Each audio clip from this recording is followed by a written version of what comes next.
Hello, everyone. Greetings, greetings.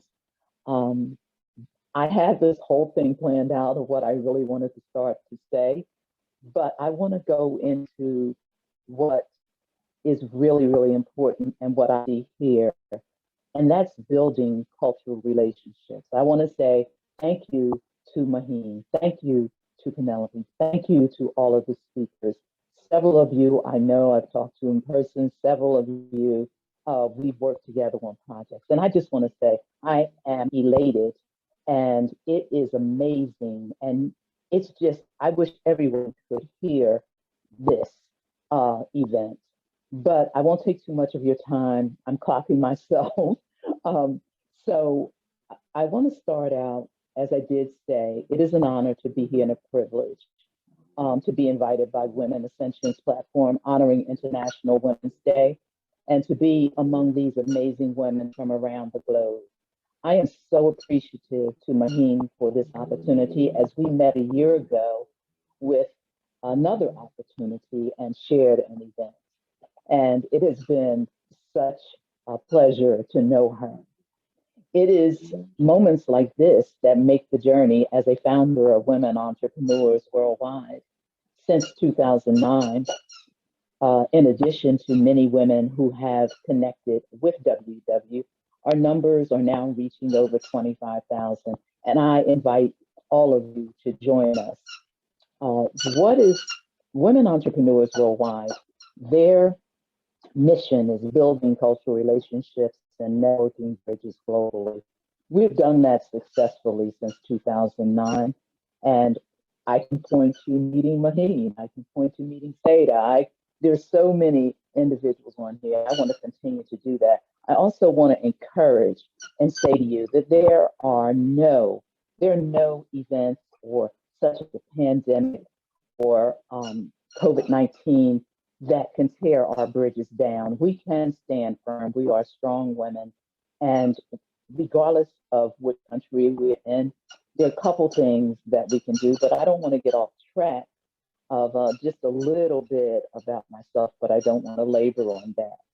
Okay, attending yesterday's session, it was an opportunity to hear directly from women in various countries and learn, and actually learn about their story and challenges and positivity of their lives. I actually took several notes that may help me in the future discussions of possibilities that arise with women from other countries.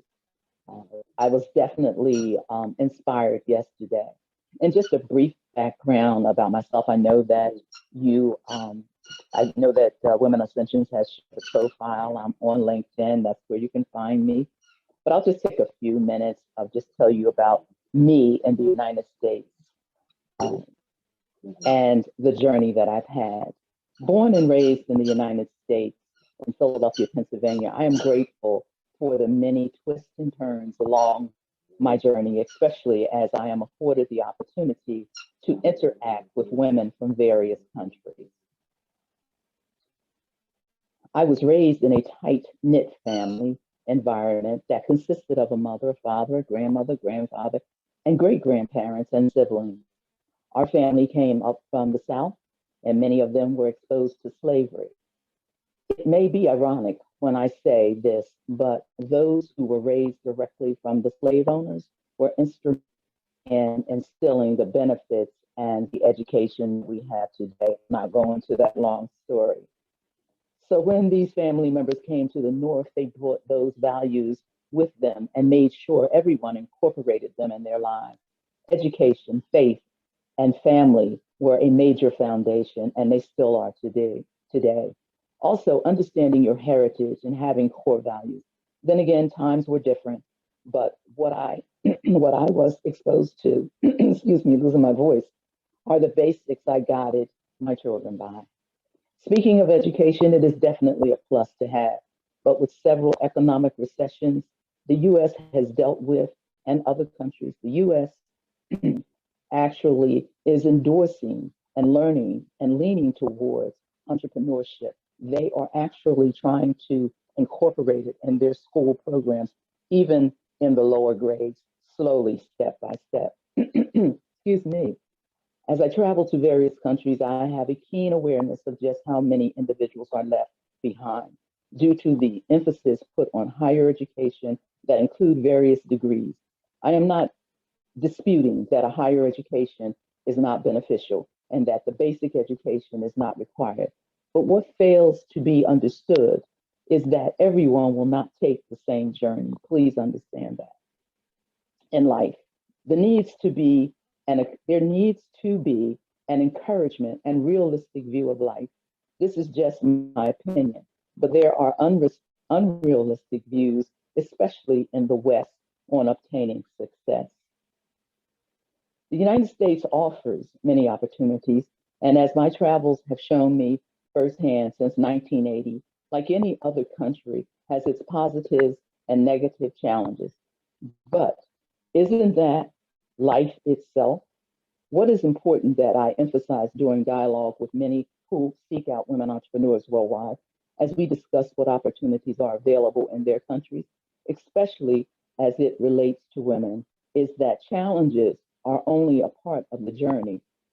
What is important is the mindset of an individual on life and how meaningful it is to them. I want to emphasize perspective.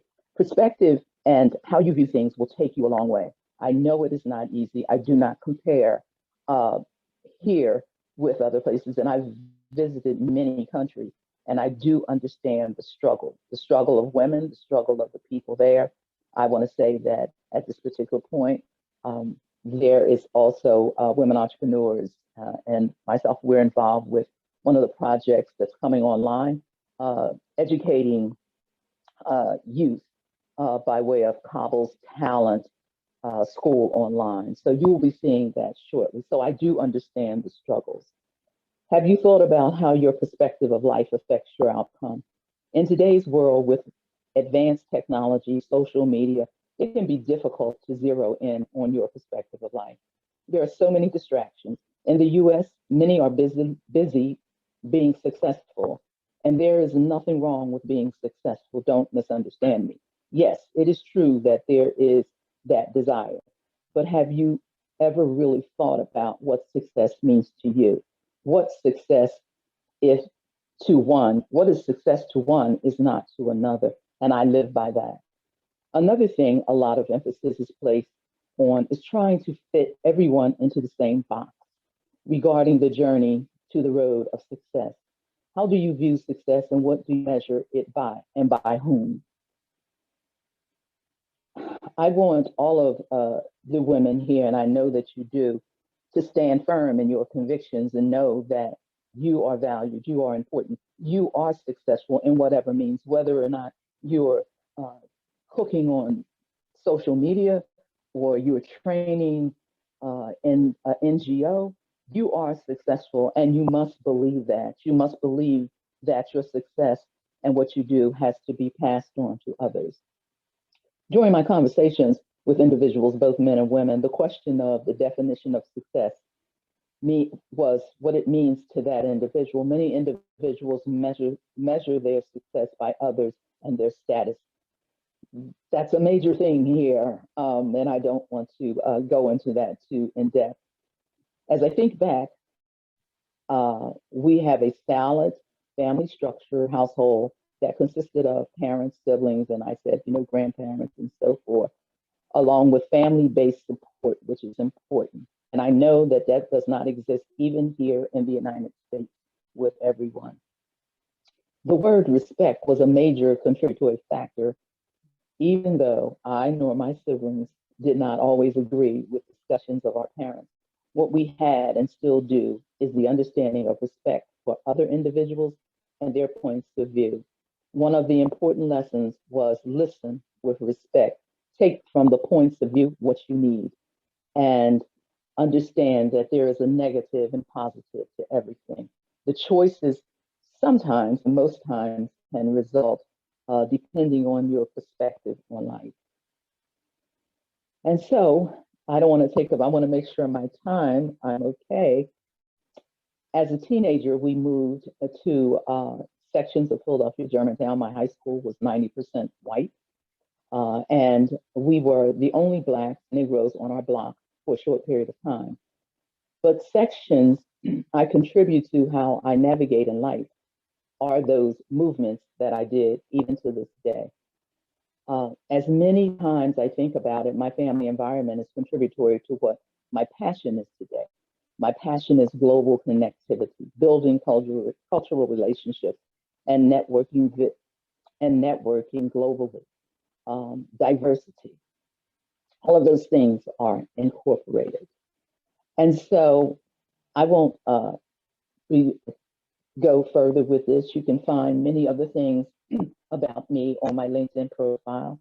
But I do want to say this, that it is such a pleasure to be amongst more than 30 some women who are sharing their stories, who are speaking from their countries, who are letting us know exactly, directly from the individuals who live there. That is one of the things that I stress. And I stress in women entrepreneurs is that when you build relationships, you can't build them overnight. Relationships have to have something that brings you have to feel that you're mostly on the same path. There's a lot of things to building relationships and to networking. I tell people when they're networking, when networking was really in, and we were not so much on Zoom, and we would face walk in and show someone your card, someone that you choose your value that you bring. And eventually you will see that if they don't have the same interest in what you're doing, it's been more times than not that they have said to me, I don't really think I'm, going to be going down that road, but I do know someone who would be really interested in what you're talking about. So keep that in mind when you're networking, when you're building relationships, sharing, keeping the other person's interest in mind. And I know that it is amongst this group because this group is fantastic. I mean, I can't wait to hear the rest of the speakers. And once again, thank you, Maheen, and thank you for all that you're doing here.